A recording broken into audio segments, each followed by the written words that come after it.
In this episode, we're going to focus on a topic that sits right in the middle of automation speed and security risk: how secrets are handled in a CI pipeline so that the pipeline can do its job without turning into a permanent leak.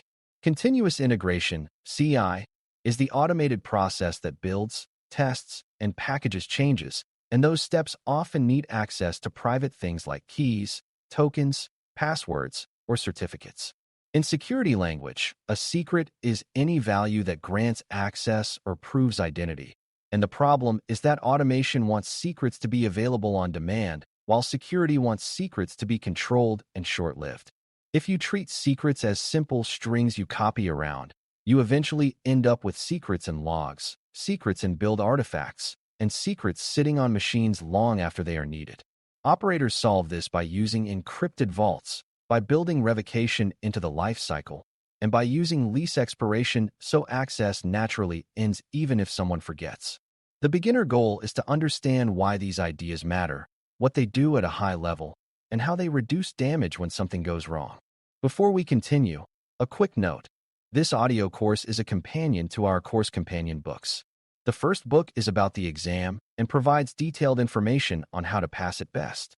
The second book is a Kindle-only ebook that contains 1,000 flashcards that can be used on your mobile device or Kindle.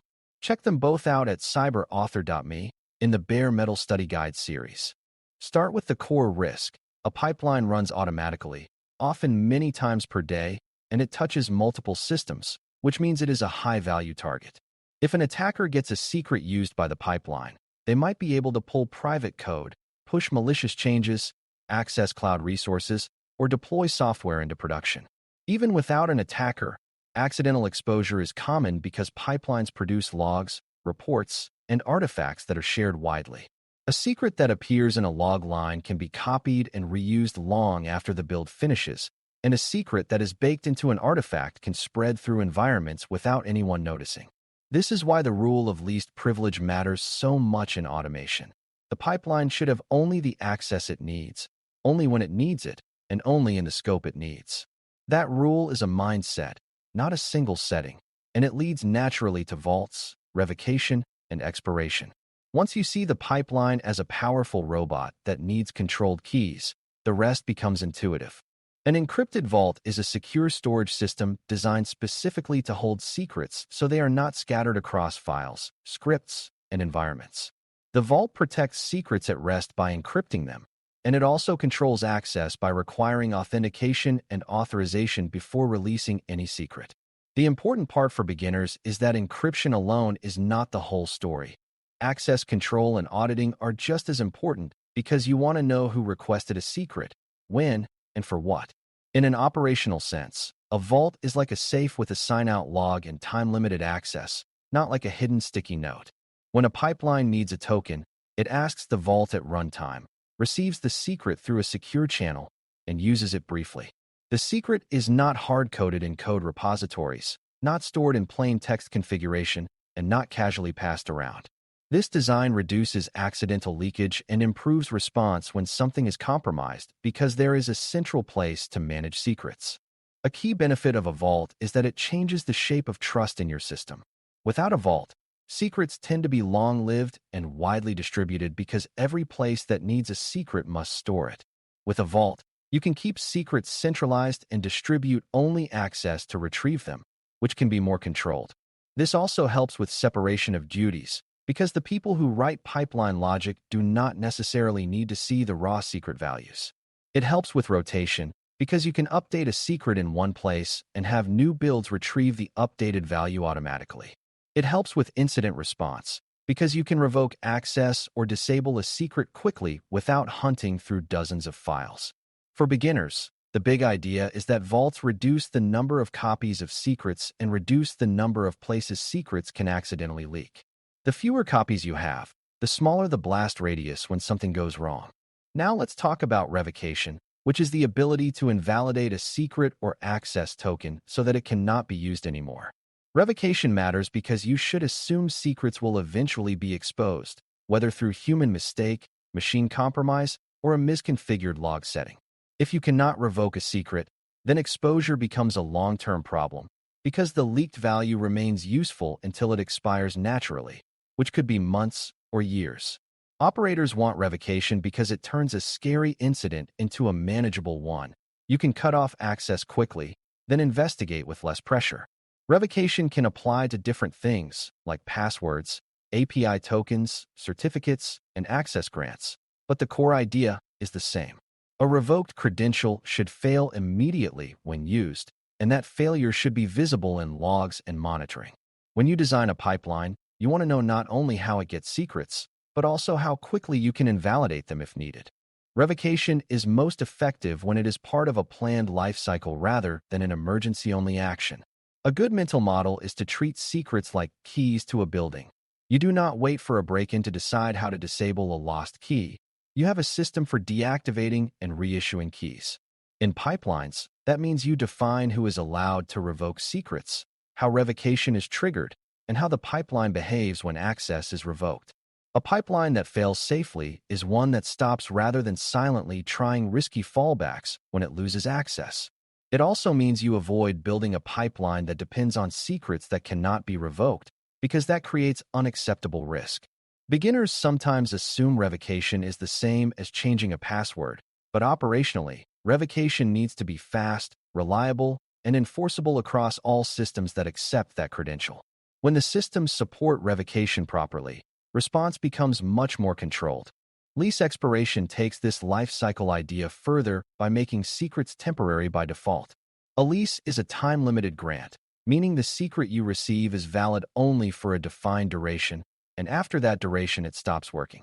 This is powerful because it reduces the harm of forgotten secrets and reduces the value of stolen secrets. If a token is valid for minutes or hours instead of months, an attacker has far less time to use it, and accidental exposure becomes less catastrophic.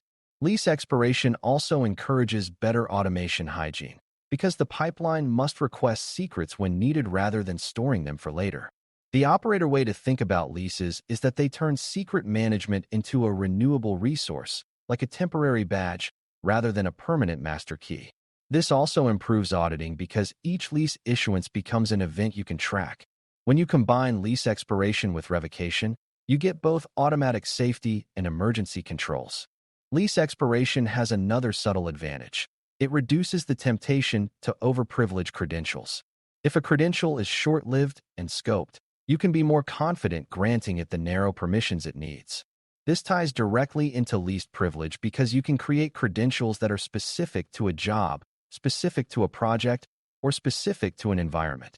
Even without implementation detail, you can grasp the outcome. The pipeline gets the minimum access necessary, and that access naturally disappears after the job finishes. Beginners sometimes worry that short-lived access will make automation unreliable, but operators design around that by ensuring the pipeline can renew leases when appropriate and by keeping the lease duration aligned with the expected job runtime. The goal is not to make builds fragile, but to prevent credentials from lingering. A well-designed system treats secret access as a controlled dependency, not as an unlimited convenience. Another concept that matters for secure secret handling is the difference between secret values and secret access. When you store a secret in an encrypted vault, you still need a way for the pipeline to authenticate to the vault to retrieve it. This can feel like a chicken and egg problem, but the operator mindset is to minimize the power of the bootstrap credential and to protect it strongly. The bootstrap identity should ideally be limited in scope, allowing access only to the secrets needed for specific jobs, and it should be monitored and rotated as well. This is one reason teams use machine identities rather than human credentials for pipelines, because machine identities can be scoped and managed without being tied to a person's account. It is also why you avoid placing the bootstrap credential directly in the same places where it could be leaked, such as plain logs or public configuration. The vault is not magic. It is a controlled system that depends on a trust anchor, and part of securing CI is securing that trust anchor. Even at a beginner level, recognizing this dependency helps you reason about where the real risk lives.